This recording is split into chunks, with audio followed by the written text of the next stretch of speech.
আপনারা দেখেছেন ওসমান হাদির হত্যাকাণ্ডকে কেন্দ্র করে এক শ্রেণীর রাজনৈতিক কর্মীরা, তথাকথিত রাজনৈতিক কর্মীরা, তারা বাংলাদেশের শীর্ষ গণমাধ্যমে তারা হামলা করেছে, বাংলাদেশকে অস্থিতিশীল করার অপচেষ্টা করেছে এবং নির্বাচন যেন না হয় সে চেষ্টাও তারা করেছে। আমরা মনে করে গণমাধ্যমে হামলা করে কখনো বাংলাদেশের কণ্ঠরোধ করা যাবে না, বাংলাদেশের গণতান্ত্রিক যাত্রাকে কখনো ভুলুণ্ঠিত করা যাবে না।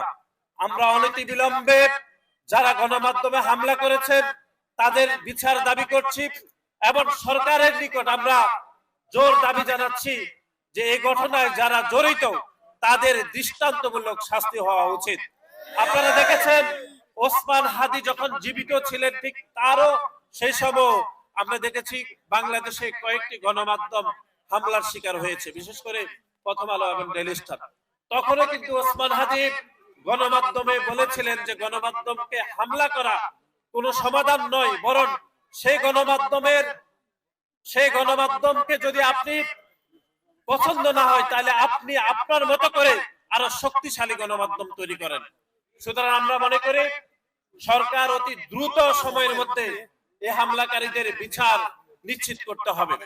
এবং আপনারা দেখেছেন যে বাংলাদেশের এক শ্রেণীর রাজনৈতিক কর্মী ইদানিং উদয় হয়েছেন, তারা স্বরাষ্ট্র উপদেষ্টার পদত্যাগ দাবি করেন।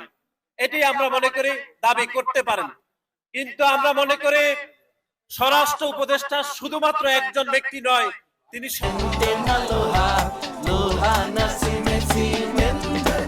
স্বরাষ্ট্র মন্ত্রণালয় চালান, এর বাইরেও কিন্তু আরো ব্যক্তি স্বরাষ্ট্র মন্ত্রণালয়ের দায়িত্ব রয়েছেন।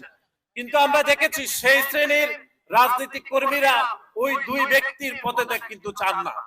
সুতরাং আমরা মনে করে স্বরাষ্ট্র মন্ত্রণালয়ে যত ব্যক্তি দায়িত্ব রয়েছেন, যত ব্যক্তি পরিচালনা করেন, বিশেষ করে প্রধান উপদেষ্টার একজন বিশেষ সহকারী স্বরাষ্ট্র মন্ত্রণালয়ের যাবতীয় কাজকর্ম পরিচালনা করেন, কথিত রয়েছেন তিনি স্বরাষ্ট্র মন্ত্রণালয়ের সকল কাজ করে থাকেন, সকল দায়িত্ব তিনি নাকি পালন করেন।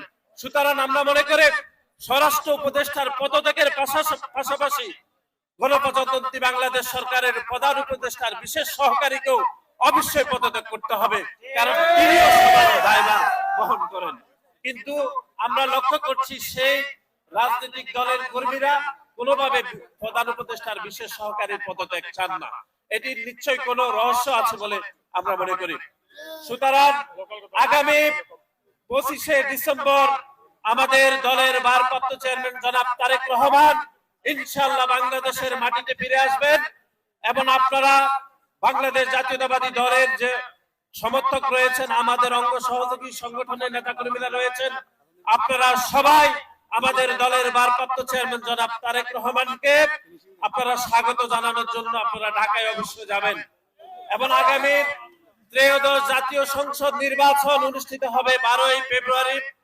আমাদের ধানের শীষের পক্ষে এখনো পর্যন্ত যাকে নমিনেটেড করা হয়েছে আমরা সকলেই তার পক্ষে রয়েছি।